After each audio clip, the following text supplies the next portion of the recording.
Привет. Пока наверху идет изящная политическая конференция, под землей первобытное чудовище разрывает реальность, и оба уровня хаоса неразрывно связаны. Во-первых, региональный монарх блестяще использует катастрофу в своих интересах. Когда Кунь-Хоу, гигантская рогатая голова размером в 20 тысяч футов, вырывается и изрыгает кармическое пламя, взрыв докатывается до поверхности. Региональный монарх мгновенно блокирует пространство вокруг конференции, списывая катастрофу на производственную аварию. Во-вторых, пока наверху плетутся интриги, группа Ханьги внизу борется за выживание в эпицентре взрыва. 8 разрушительных талисманов Гуйму обрушиваются на них, и Ханьли выпускает глубоконебесную тыкву. Она не просто поглощает удары как пылесос, она конвертирует сами законы разрушения, превращая смертоносную энергию в полезный материал. Выигранный момент позволяет пробить туннель сквозь расплавленную породу. И, наконец, туннель ведет не на поверхность, а в колоссальный зал с 4 прудами молний. В центре прикован исполинский девятихвостый белый лис, патриарх Люций. Удар по цепям оборачивается катастрофой, они слиты с энергией прудов, и грубая сила лишь усиливает ответный удар. Разорвать эту систему способно лишь бессмертное сокровище 3-го ранга, и скованный патриарх смотрит прямо на Ханьли. У него есть именно то, что нужно — сабля небесной кровавой лисы.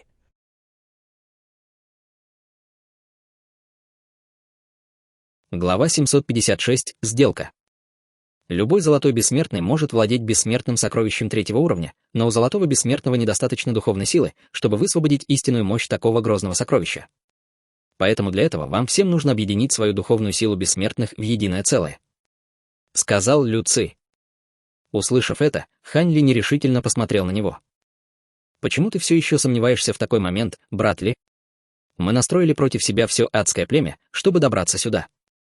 Даже если нам удастся избавиться от пагубной Ци в смертоносных очищающих прудах, мы загнаны в угол. Только если мы спасем патриарха Лю Ци, у нас есть шанс выжить». Поспешно призвал Лис 3. «Вы проделали весь этот путь ради смертоносных очищающих прудов? Полагаю, в этом есть смысл. Иначе зачем бы культиваторам истинного бессмертного царства, таким как вы, забираться так глубоко в город Асура? Кстати, вы знаете, чем опасны смертоносные очищающие пруды?» — спросил Лю Ци. «Пожалуйста, просветите нас, уважаемый патриарх». Взмолился Лис 3. «Ты только что видел силу лазурной цепи молний, верно? Это была не что иное, как сила, которую вытягивали руны на цепях молний. Сами настоящие пруды в сотни раз более негостеприимны. Прости меня за откровенность, но если ты войдешь в пруды в том виде, в котором ты сейчас, тебя убьют задолго до того, как ты очистишь свое тело от вредоносной Ци», — объяснил Лю Ци. Услышав это, Хань Ли с опаской посмотрел на пруды с молниями и в то же время стал еще больше опасаться патриарха Лю Ци.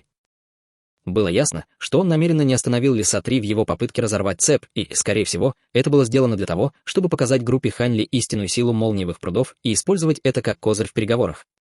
Помня об этом, Хань Ли намеренно изобразил на лице отчаяние и воскликнул: «Значит ли это, что мы рисковали жизнью, чтобы прийти сюда, и все было напрасно?» «Не паникуй. Я уже довольно давно нахожусь здесь в ловушке, и за это время мне удалось хорошо изучить эти зловещие очищающие пруды. Если я помогу тебе противостоять части их силы, то ты сможешь успешно очиститься от зловещей Ци в этом лазурном пруду с молниями. Однако взамен ты должен помочь мне разорвать эти цепи, что скажешь?» — предложил Лю Ци. Это, конечно, было бы лучше всего.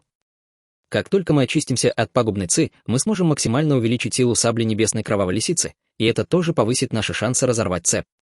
С улыбкой ответил Хань Ли. Услышав это, Ши Чуанькун слегка оживился, и на его лице появилась слабая улыбка.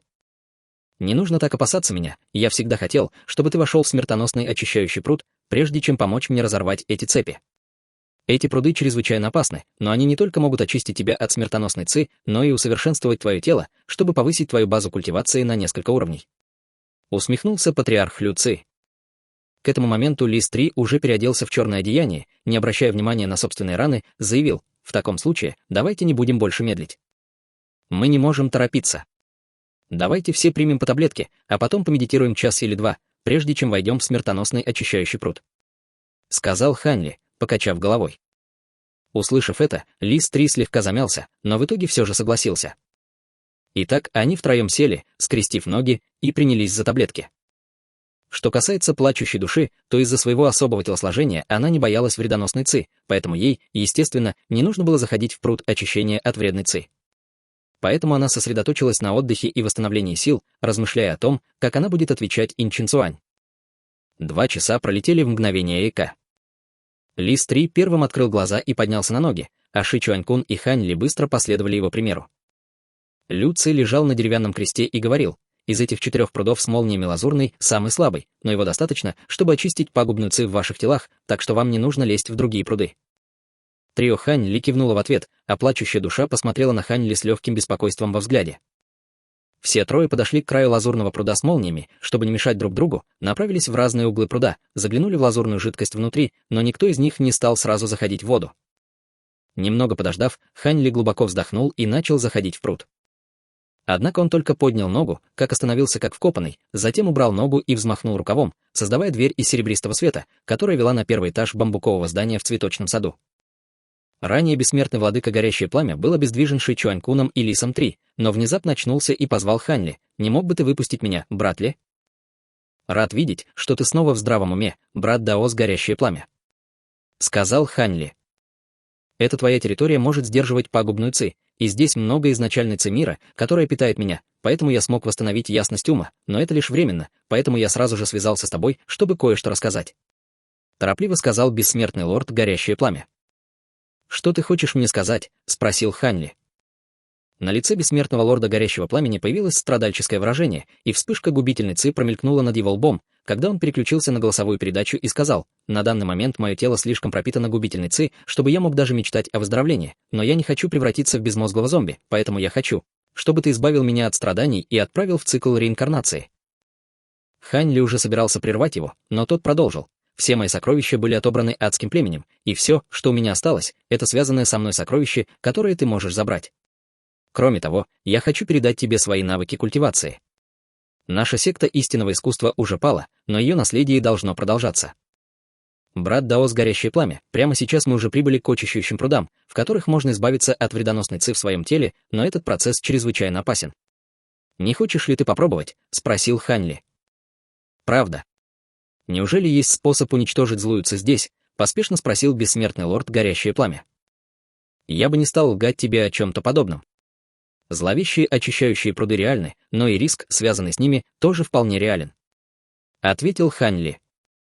«Конечно, я попробую», — поспешно сказал бессмертный лорд Горящее Пламя, и на его лице появилось восторженное выражение.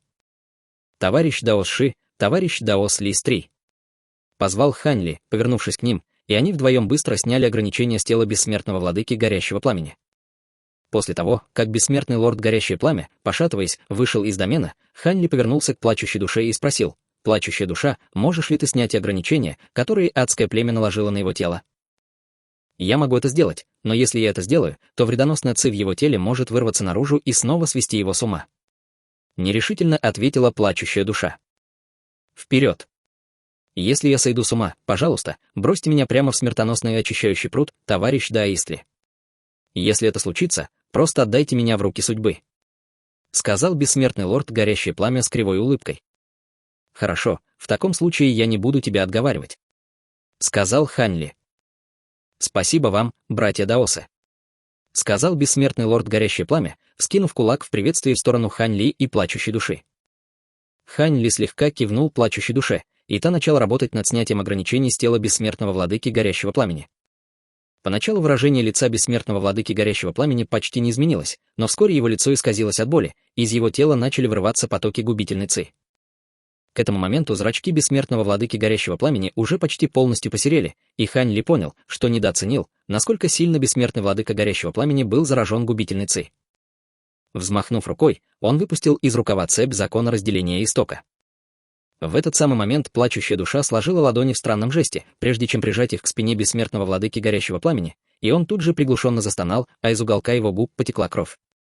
Сразу после этого из всех суставов его тела раздались треск и хруст, как будто он внезапно вырос на полметра. Кроме того, вокруг всего его тела начала кружиться густая зловещая ци, и он стал похож на серого бессмертного. Увидев это, Хань Ли нахмурился и уже собирался вмешаться, когда из уст бессмертного владыки горящего пламени раздался ужасно хриплый голос. «Все в порядке, брат Даосли, я еще могу держаться». Говоря это, он направился к углу пруда с лазурными молниями, а затем без колебаний прыгнул в пруд, прежде чем Хань Ли успел его остановить. Как только он прыгнул в пруд, молнии внутри него мгновенно начали яростно бурлить, как масло в кастрюле, в которую только что попала капля воды, и бесчисленные грозные разряды молний устремились к нему. Увидев это, патриарх Лю Ци изобразил обеспокоенность, но на самом деле он испытывал лишь презрение к бессмертному владыке горящему пламенем, которого считал безрассудным глупцом. Однако он тут же принялся за дело, снова обвив хвостом лазурную цепь и потянув ее на себя. Грозовой пруд яростно задрожал, когда лазурный свет внутри него стал еще ярче, и бесчисленные молнии начали стекаться по цепи к Лю Ци, отвлекая большую часть опасности от бессмертного владыки горящего пламени. Внезапно Лю Ци повернулся и открыл рот, выпустив темно-зеленый шар размером примерно с человеческую голову. Шар выпустил барьер из зеленого света, который сдерживал приближающиеся лазурные молнии. Синие молнии обрушились на барьер из зеленого света, но не смогли его пробить. И хотя Лю Ци отвел большую часть молний в сторону, те, что остались в смертоносном очищающем пруду, все равно были чрезвычайно опасны.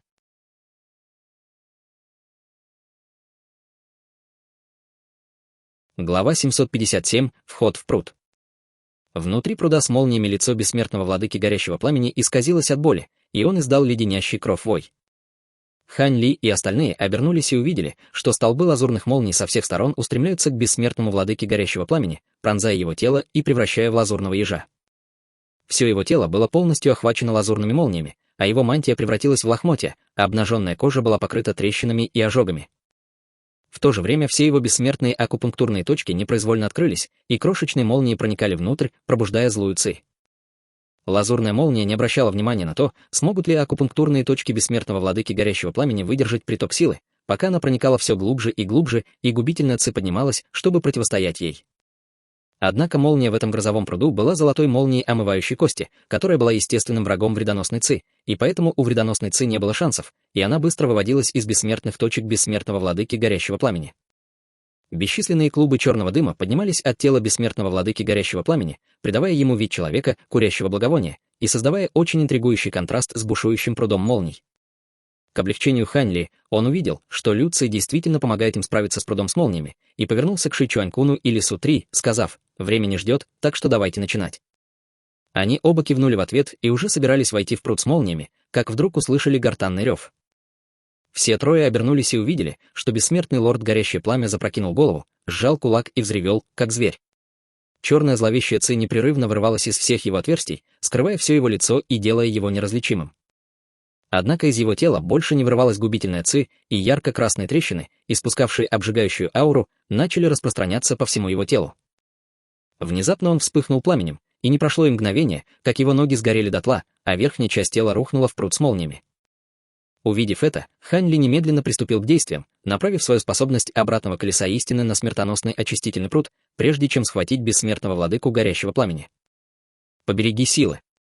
Его тело уже изрешечено, а без губительной Ци он никак не сможет противостоять молнии в пруду. Сказал Лю Ци безразличным тоном. Хань Ли не обратил на это внимания и погрузил руки в пруд с молниями, пытаясь схватить бессмертного владыку горящее пламя. Как только его руки погрузились в пруд, бесчисленные разряды лазурных молний мгновенно сошлись, чтобы испепелить его рукава. Всплеск невероятно мощной энергии молнии хлынул в его тело, и губительная Ци в его теле едва не превратилась в полный хаос прямо на месте. Хань Ли тут же издал громкий рев, направив свою технику очищения духа, чтобы подавить неистовое желание, возникшее в его сердце, и в то же время на обеих его руках появилась золотая чешуя. Однако даже этой доли секунды промедления было достаточно, чтобы все тело бессмертного владыки горящего пламени превратилось в пепел. Хань Ли поднял взгляд вверх, прежде чем попытаться схватить зарождающуюся душу бессмертного владыки горящего пламени, но в тот момент, когда его тело было уничтожено, его незащищенная зарождающаяся душа тоже взорвалась, пораженная несколькими молниями. В конце концов, Хань Ли удалось поймать лишь обрывок его души. Все это произошло за считанные секунды, и к тому времени, как Лис Три и Ши Чуанькун отреагировали на произошедшее, Хань Ли уже вернулся к ним и торжественно протянул руку. На ладони его руки, окутанная слоем лазурного света, мерцала крошечная фигурка, похожая на слабый огонек, как у свечи. «Мне жаль, брат Даос горящее пламя. Я больше ничего не могу для тебя сделать». Вздохнул Хань Ли. Оставшийся клочок души бессмертного владыки горящего пламени был настолько слаб, что мог общаться с Хань Ли только через духовную связь, и он утешал: «Не вини себя, брат Ли. Такова моя судьба. Этот осколок твоей души слишком слаб, чтобы его можно было сохранить, и он скоро рассеется, так что, если у тебя есть какие-то последние желания, скажи их мне сейчас». Вздохнул Хань Ли. На данный момент мы уже выяснили причину падения секты истинного искусства, и мне слишком стыдно перед своим учителем, чтобы пойти и увидеться с ним, так что у меня больше нет привязанностей в этом мире. Жаль только, что я не смогу вернуться в долину отдыха. Интересно, сможет ли этот осколок моей души когда-нибудь войти в цикл реинкарнации и вернуться к бессмертному владыке горящего пламенем? Бессмертный владыка горящее пламя вздохнул с кривой улыбкой. Небесная Да действует непостоянно и загадочно, так что шанс есть всегда. Ответил Хань Ли. Я собирался оставить тебе свое сокровище, но пруд с молниями оказался слишком мощным и уничтожил все, так что это все, что я могу тебе оставить. По мере того, как затихал голос фрагмента души, колебания его души тоже постепенно исчезали. В конце концов, осколок души превратился в крошечное пятнышко алого света, которое переместилось в надбровную дугу Хань Ли. Хань Ли почувствовал, как в его сознании вспыхнуло пламя, и обнаружил, что в его голове появился отрывок из алого текста. Это был том разделяющего время текучего огня, который был ничем иным, как искусством культивирования огненного атрибута, передаваемым дворцом текучего огня секты истинного искусства. Хань Ли в оцепенении стоял после смерти бессмертного владыки горящего пламени, и ни Ли Стри, ни Ши Чуанькун ничего не говорили. Через несколько мгновений Хань Ли, казалось, пришел в себя. Он потер руки, затем взглянул на раны на своей руке, нанесенные лазурной молнией, и тихо вздохнул. «Пойдемте внутрь», — сказал он. В глазах Ши Чуанькуна появилась нерешительность, когда он увидел, что стало с бессмертным лордом горящим пламенем, но Хань Ли уже летел к краю лазурного пруда с молниями, поэтому он больше не колебался и последовал за ним. Лю Ци снова взмахнул лазурной цепью одним из своих хвостов, чтобы притянуть к себе большую часть лазурных молний, и к тому времени, когда Хань Ли спустился в пруд с молниями, они уже были гораздо менее враждебными, чем раньше. Когда Хань Ли вошел в пруд, его сначала охватило оцепенение и зуд, но сразу же за этим последовала сильная, жгучая боль, как будто к его коже одновременно прижали бесчисленное множество раскаленных до красна углей, почти воспламенив его кожу и плоть. Он смог подавить крик боли, но приглушенный стон все же сорвался с его губ. Однако из двух других углов молниевого пруда в унисон раздались два леденящих кров вопля, причем Ли Стри кричал особенно громко.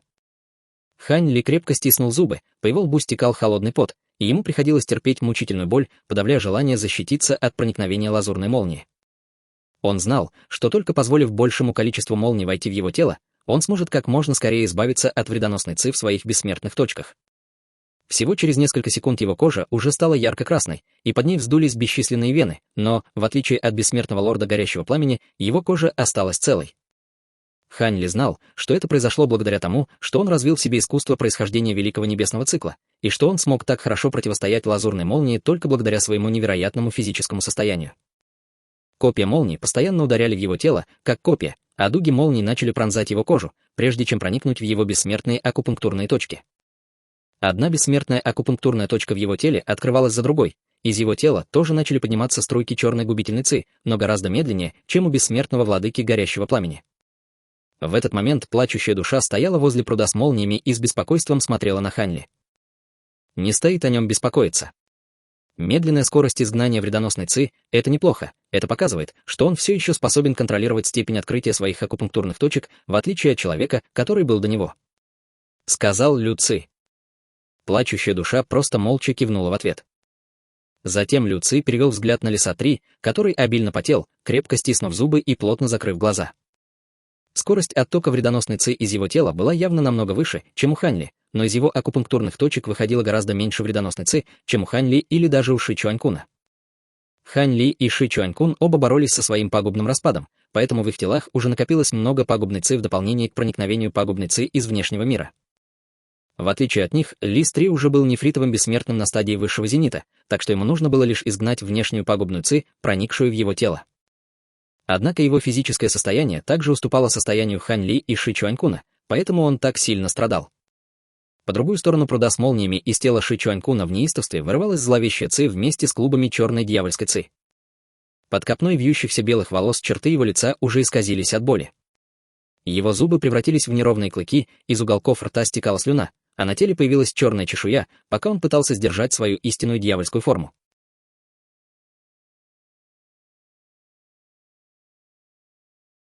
Глава 758. Никакого созидания.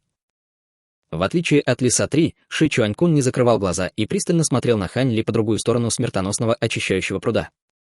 К этому моменту кожа Хань Ли уже стала ярко-красной, как и его глаза, а от его тела поднимался белый пар вместе с черной губительной ци, из-за чего казалось, что его готовят заживо. Черный и белый туман переплетались, пока гигантские дуги лазурных молний со всех сторон пронзали тело Хань Ли под раскаты грома. Несмотря на то, что все трое одновременно вошли в смертоносный очищающий пруд, было ясно, что в теле Хань Ли было больше всего смертоносной ци, поэтому он сильнее всего пострадал от молниеносного пруда, и молнии вокруг него бушевали с гораздо большей яростью, чем вокруг остальных двоих. Точно так же сцены, разворачивающиеся в его теле, были столь же удивительными.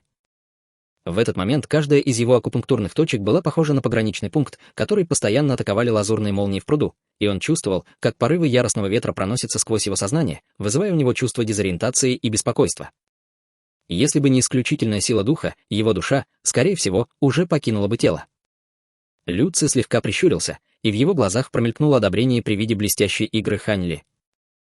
Однако в этот момент Хань Ли внезапно разразился неконтролируемым приступом кашля, от которого его тело сильно затряслось, а скорость оттока вредоносной ци из его акупунктурных точек мгновенно значительно возросла, словно паводковой воды, хлынувшей из прорванной плотины. Разъяренная возросшим потоком вредоносной ци, окружающая лазурная молния мгновенно стала еще более яростной, сходясь со всех сторон, чтобы быстро уничтожить всю вредоносную ци вокруг Хань Ли. Несмотря на то, что пагубная ци была уничтожена, аура Хань Ли с каждой секундой становилась все мрачнее, а кровь начала стремительно приливать к его серым зрачкам. Ярко-красный свет со всех сторон проникал в его глазные яблоки и вскоре должен был заполнить их полностью. «Хозяин!» — встревоженно воскликнула плачущая душа, увидев это. Какая ужасная удача! Подумать только, что его пагубное разложение возобновится в такое время. Пробормотал Лю Ци, нахмурив брови. Из глубины горла Хань Ли донесся низкий рев, и его тело яростно затряслось, а все суставы начали громко хрустеть. По всему его телу непрерывно вспыхивал золотой свет, и на коже то и дело появлялись слои золотой чешуи, которые затем исчезали. Зловещая ци в его теле постепенно берет верх, управляя им, чтобы отогнать молнию в зловещем очищающем пруду. Если он не сможет сохранить рассудок и поддастся контролю зловещей ци, то его уже не спасти. При таком раскладе он никогда не восстановится. Сказал Лю Ци с мрачным выражением лица. Услышав это, плачущая душа нахмурилась еще сильнее, немного поколебавшись, провела рукой по своей глобели, после чего кожа и плоть разошлись, обнажив темно-красный демонический глаз. «Я предлагаю тебе не вмешиваться». Этот процесс немного похож на преодоление скорби в том смысле, что внешнее вмешательство может привести к катастрофическим последствиям. Если ты вмешаешься сейчас, то можешь привлечь к себе лазурную молнию, и не только тебя убьют, но и зловещее очищение твоего хозяина не состоится. Даже если он каким-то образом выживет, то превратится в безмозглого серого бессмертного. Холодно хмыкнул Лю Ци. Услышав это, в глазах плачущей души появилось противоречивое выражение, но в конце концов она закрыла свой демонический глаз, повернулась к Лю Ци и взмолилась: «Пожалуйста, спаси моего хозяина». «Разве я не говорил только что внешнее вмешательство только ухудшит ситуацию?» «Вы хотите, чтобы его пагубное очищение провалилось?» — холодно спросил Лю Ци. «Но...» Я могу прямо сейчас силой вытащить его из пруда с молниями, но, полагаю, это точно не то, чего он хочет. Риск и награда всегда идут рука об руку в процессе совершенствования, и только столкнувшись лицом к лицу с трудностями и имея смелость рискнуть всем, можно достичь высот, недоступных другим.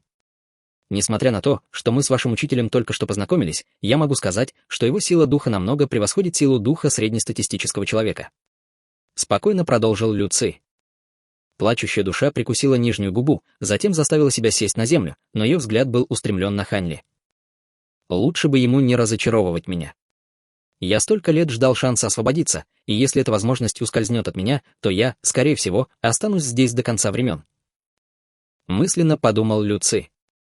В этот самый момент раздался глухой грохот, и с окружающих скал посыпались камни.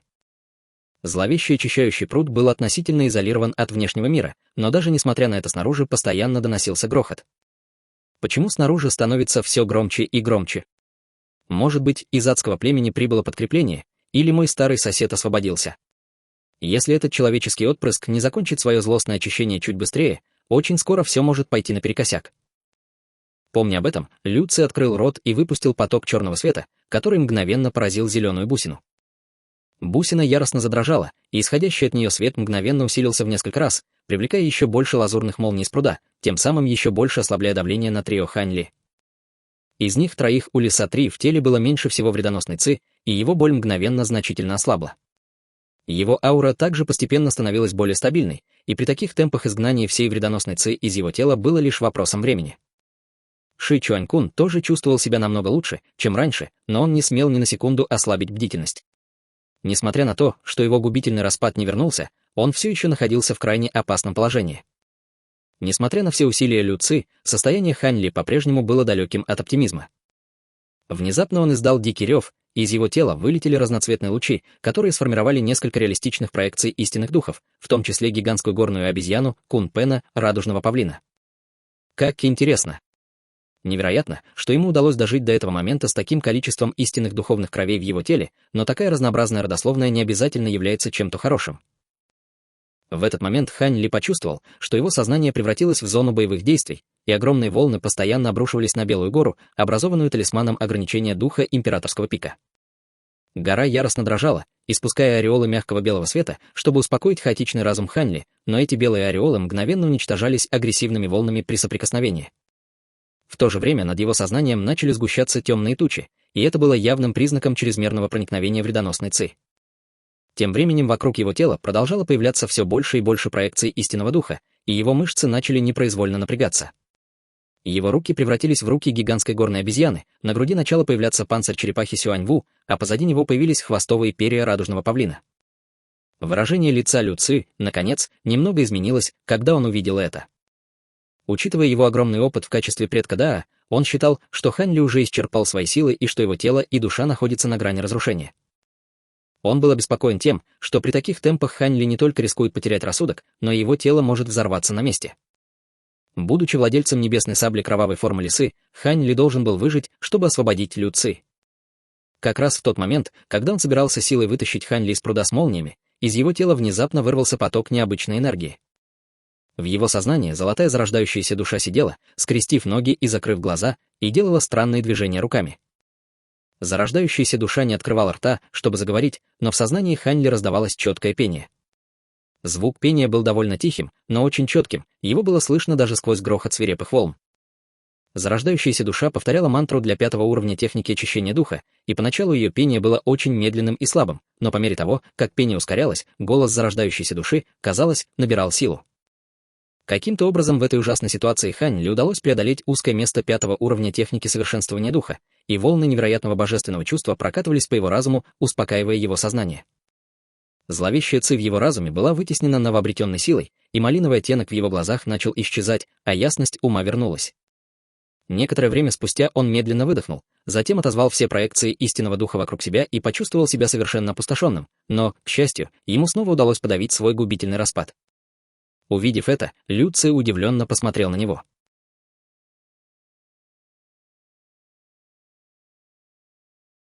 Глава 759. Разрыв цепи. Прошло около 15 минут, и к этому моменту троица Хань Ли начала привыкать к боли, которую причиняла им лазурная молния. Однако в то же время они обнаружили, что губительная ци, вытекающая из их акупунктурных точек, была не такой плотной, как раньше, и скорость ее оттока значительно снизилась. Это стало большим облегчением как для Лиса-3, так и для Ши Чуанькуна, но Хань Ли это совсем не обрадовало. Это не было признаком того, что вредоносная ци в его теле вот-вот будет полностью изгнана. Вместо этого это лишь показало ему, что пруд с лазурными молниями становится менее эффективным. В этот самый момент Лю Ци внезапно заявил: «Ладно, хватит. У каждого молниеносного пруда свои способности к очищению, и это все, чем может помочь тебе лазурный пруд. Если ты продолжишь, то только получишь больше физических повреждений без особой пользы. Разве ты не говорил, что этого лазурного грозового пруда будет достаточно, чтобы завершить наше очищение?» — спросил Хань Ли, слегка нахмурив брови. «Откуда мне было знать, что в телах пары золотых бессмертных, таких как вы, будет столько губительной ци? Вы двое, должно быть, к этому моменту в своем совершенствовании забрали бесчисленное количество жизней», — насмехался Лю Ци. Хань Ли знал, что в его теле действительно гораздо больше вредоносной ци, чем у обычного золотого бессмертного, поэтому он принял это объяснение и уже собирался вылететь из грозового пруда, но как только он поднялся в воздух, лазурная молния схватила его сзади и силой потащила обратно в пруд. Лис-3 и Ши Чуанькун тоже попытались вылететь из пруда, но столкнулись с той же проблемой. Вредная ци в их телах не была полностью уничтожена, поэтому молния в пруду все еще инстинктивно атаковала их и не отпускала. Хань Ли немедленно использовал свою способность обратного колеса истины и вылетел из пруда, словно золотая молния, в то время как Ши Чуанькун тоже появился из пруда, используя секретную пространственную технику. Из-за своего относительно слабого физического телосложения Ли Стри получил самые серьезные травмы из всех троих, и даже с учетом его высокого уровня развития, он последним выбрался из пруда. Приземлившись на землю, все трое слегка пошатнулись, прежде чем сесть, скрестив ноги. Все тело Лиса 3 было обуглено до черноты и покрыто порезами, но на его лице сияла радостная улыбка. Он быстро проглотил ароматную пилюлю уровня высшего зенита, и раны по всему его телу начали быстро заживать, что было заметно даже невооруженным глазом. На лице Ши Чуанькуна тоже появилось восторженное выражение, и он тоже принял таблетку, после чего все его тело окутало большое облако черного тумана. Одежда Хань Ли была в лохмотьях, а ярко-красная кожа никак не хотела бледнеть. Плачущая душа подошла к нему, чтобы спросить о его самочувствии, но он лишь покачал головой, показывая, что с ним все в порядке. Вместо того, чтобы сразу принять таблетки, он закрыл глаза, чтобы немного отдохнуть, а затем внимательно изучил свою технику очищения духа и обнаружил, что действительно преодолел предыдущее узкое место. Теперь ему не составит труда полностью освоить 5-й уровень. После этого он тоже принял несколько таблеток, но Люций отвлек Хань Ли и остальных от медитации всего через несколько минут. Простите, что перебиваю, но у нас не так много времени. Ин Чин Цуань, возможно, сейчас занят на конференции 3 регионов, но это не значит, что он не пришлет сюда кого-нибудь еще, и как только это произойдет, вам будет очень трудно завершить свое пагубное очищение. Сказал Люций. Действительно, у нас не так много времени. Кивнул Хань Ли. Лю Сан уже достиг стадии высшего зенита, поэтому ему не нужно дополнительное очищение, но оставшаяся вредоносная ци в ваших телах скрывается еще глубже в ваших бессмертных акупунктурных точках и может быть очищена только более мощным фиолетовым прудом молний. Это займет довольно много времени, так что давайте не будем больше терять время. Сказал Лю Ци, многозначительно взглянув на Хань Ли. Хань Ли, естественно, понимал, что означает этот взгляд, и сказал: «Не торопись. Согласно нашему соглашению, я должен освободить тебя от этих цепей в обмен на твою помощь. Даже если моя пагубная ци не была полностью очищена, я все равно должен разорвать одну из этих цепей в знак доброй воли». Увидев это, Лю Ци с довольным выражением лица кивнул. Ши Чуанькун не возражал, а Ли Стри, естественно, был рад помочь. «Значит, все, что нужно, это чтобы мы вчетвером одновременно вложили свою силу в саблю?» — спросил Хань Ли, взмахнув рукой, чтобы призвать кровавую саблю небесного леса. В глазах Лю Ци промелькнуло что-то странное, когда он окинул взглядом саблю, и он ответил: чтобы высвободить всю мощь бессмертного сокровища 3-го ранга, потребуется огромное количество бессмертной духовной силы, так что не сдерживайся. В противном случае, если ты не разорвешь цепь одним ударом, есть большая вероятность, что тебя поразит обратная реакция цепи, что будет очень болезненно для всех нас. Я обязательно сделаю все, что в моих силах. Пообещал Ли Стри. Не волнуйтесь, старший, я понимаю, что сейчас не время сдерживаться. Также заверил Ши Чуанькун. Что касается Хань Ли, то он промолчал и с кивком повернулся к плачущей душе. Немного передохнув, чтобы собраться с мыслями, Хань Ли схватился за рукоять меча, а все остальные встали позади него. Товарищ Даос Ши. Схватившись обеими руками за рукоять небесной сабли кровавой лисы, Хань Ли попытался связаться с Ши Цинхоу. Однако он не получил ответа, как будто Ши Цинхоу впал в спячку. «Друг Даос Ши, я знаю, что между тобой и патриархом Лю Ци должно быть что-то произошло, но у нас нет другого выбора, кроме как помочь ему прямо сейчас, поэтому я хочу, чтобы ты одолжил мне свою силу». Обратился Хань Ли к Ши через их духовную связь, но снова не получил ответа. Хань Ли слегка нахмурился и, не теряя времени, крепче сжал саблю небесного леса, прежде чем влить в нее свою бессмертную духовную силу. Все узоры на лезвии начали светиться, и от сабли начала исходить мощная аура. Ли Стри и остальные протянули свои ладони к Хань Ли, чтобы влить в его тело свою бессмертную духовную силу, и он выступил в роли центрального узла, передав всю их силу в небесную кровавую саблю леса. Из сабли донесся слабый жужжащий звук, и руки Хань Ли начали бесконтрольно дрожать, когда один за другим стали появляться малиновые проекции сабли. Аура, исходящая от сабли, также быстро усилилась, быстро достигнув беспрецедентного уровня. Хань Ли нахмурил брови, и перед лицом ауры сабли его теле возникло странное ощущение, словно кровь закипела. Аура этой сабли совершенно уникальна, и, похоже, она может стимулировать кровь и сущность человека, значительно повышая его боевые способности. Не стоит беспокоиться, просто сосредоточьтесь на текущей задаче. Сказал Лю Ци. Хань Ли проверил свое внутреннее состояние и обнаружил, что никаких побочных эффектов нет, и только тогда он полностью сосредоточился на том, чтобы наполнить саблю своей бессмертной духовной силой. С вливанием бессмертной духовной силы малиновый свет, исходящий от сабли, становился все ярче и ярче, и малиновый свет появился в глазах двух лисьих голов на сабле. Хань Ли издал громкий рев, шагнув вперед, и со всей силы взмахнул саблей. Бесчисленные гигантские лезвия сабли обрушились на лазурную цепь одно за другим. Раздался металлический звон, когда лазурная цепь яростно задрожала, и все выгравированные на ней руны мгновенно засияли, как солнце. Лазурный пруд с молниями мгновенно пришел в неистовство, образовав огромный шар из молний, который устремился прямо к патриарху Люци по лазурной цепи. Однако шар молнии был остановлен малиновыми лезвиями сабель, и силы столкнулись с огромной мощью. «Рассекай его!» «Быстрее!» — взревел Люци. Хань Ли и остальные резко вздрогнули, и бессмертная духовная сила в их телах вырвалась наружу, неконтролируемо хлынув в небесную саблю кровавой лисы. Багровый свет, исходящий от сабли, стал еще ярче, а багровые проекции сабли, которые она вызвала, казалось, стали в разы тяжелее, приближаясь к шару из молний. В сердцах Хань Ли и остальных начал зарождаться страх. С такой скоростью они полностью лишатся бессмертной духовной силы, прежде чем цепь можно будет разорвать. В этот самый момент головы лис на сабле небесной лисьей крови загорелись, и внезапно появилась гигантская малиновая проекция лисы, которая бросилась вперед, а затем слилась с малиновыми проекциями сабель, мгновенно наделив их огромной силой. Раздался оглушительный грохот, когда шар молнии яростно взорвался, после чего промелькнула полоска малинового света, разорвавшая лазурную цепь.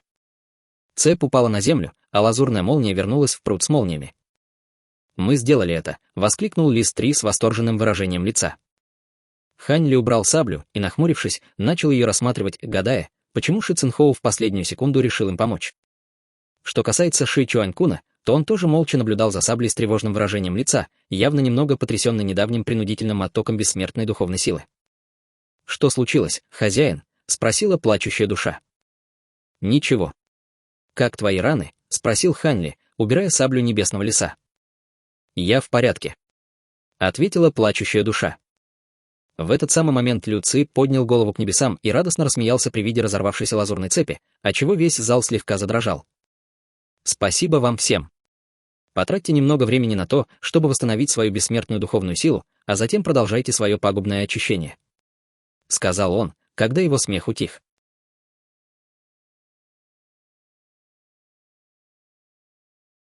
Глава 760. Духовный аватар.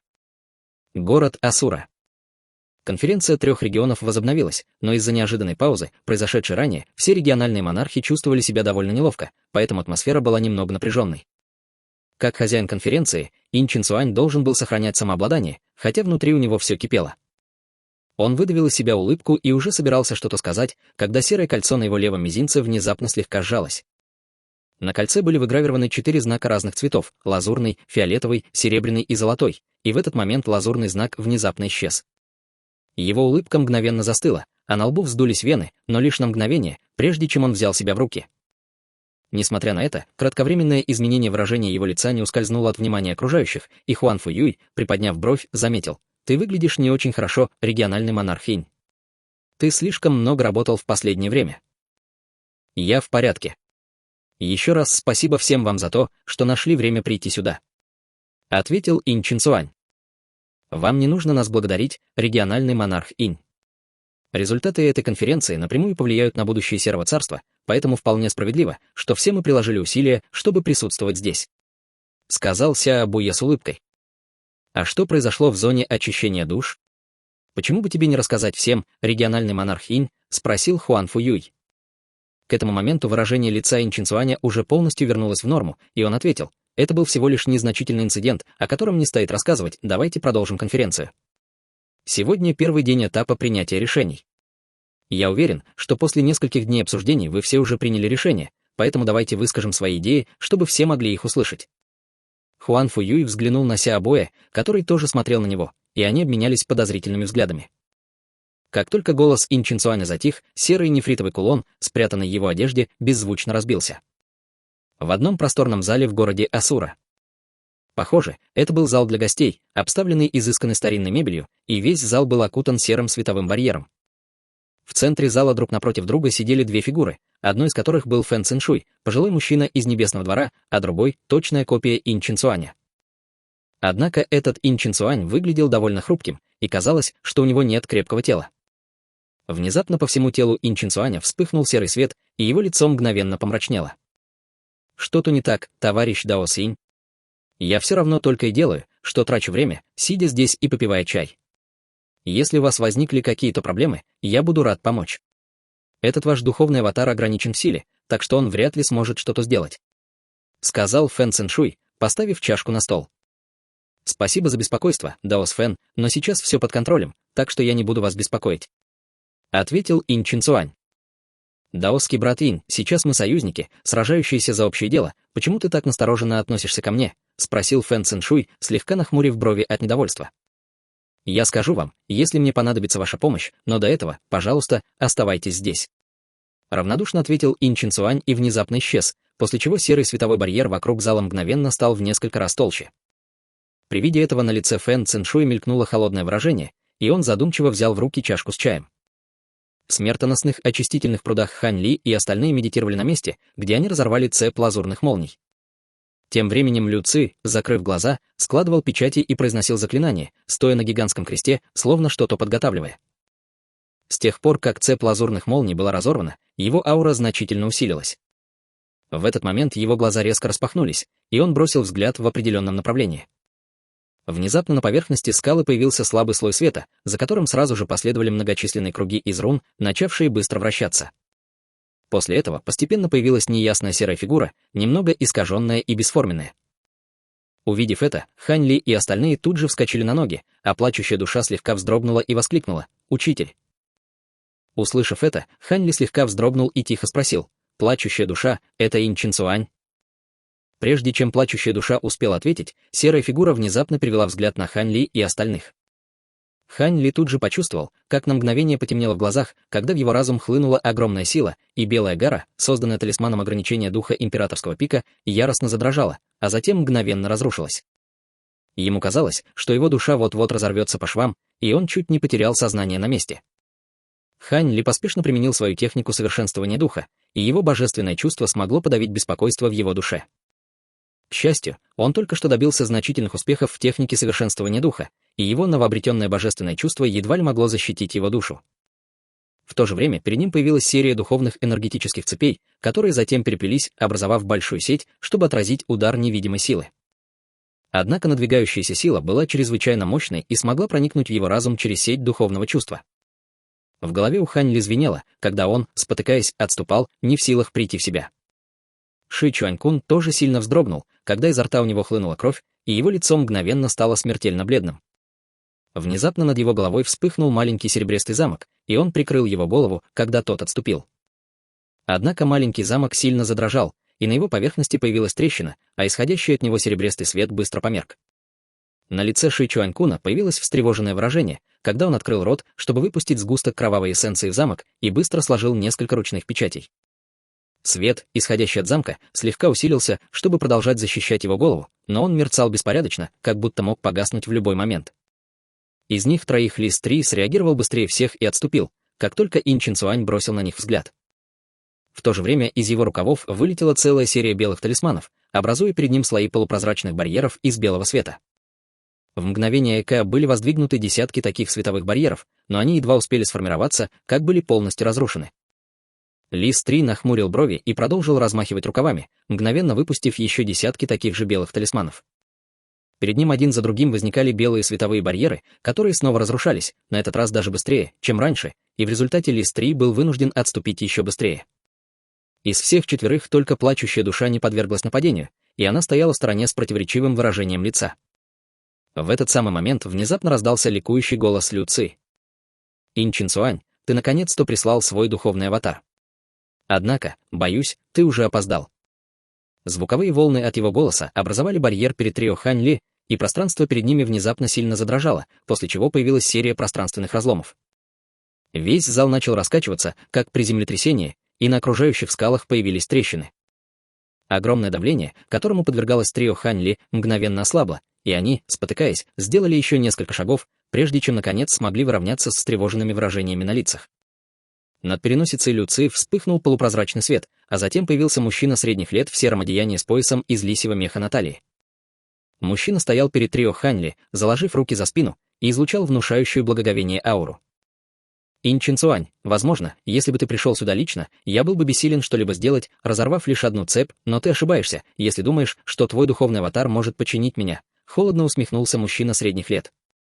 Выражение лица Ин Чин Цуаня слегка потемнело, когда он повернулся к плачущей душе и холодным голосом сказал: «Ло-эр, как ты посмела привести этих чужаков в зону очищения душ? Ты не только освободила Кун Хау, но и Лю Ци. Ты хоть понимаешь, сколько проблем ты доставила нашему адскому племени?» Услышав это, плачущая душа слегка вздрогнула, и в ее глазах появилось виноватое выражение, когда она взглянула на Хань Ли и сказала: «Простите, господин. Я лишь хотела привести его сюда, чтобы очистить от его пагубной ци, и я не собиралась вредить интересам адского племени. Он тоже здесь только для того, чтобы очиститься от пагубной ци, и не собирался противостоять адскому племени. Значит, ты бывший учитель Ло-эра. В таком случае я могу простить тебе это нарушение. Можешь идти», — сказал Ин Чин Цуань, повернувшись к Хань Ли, а затем внезапно сложил руки в знак печати, и каменные ворота зала медленно распахнулись, как будто он действительно собирался отпустить Хань Ли. При виде этого на лице Хань Ли появилось задумчивое выражение, и он, казалось, действительно был соблазнен этим предложением.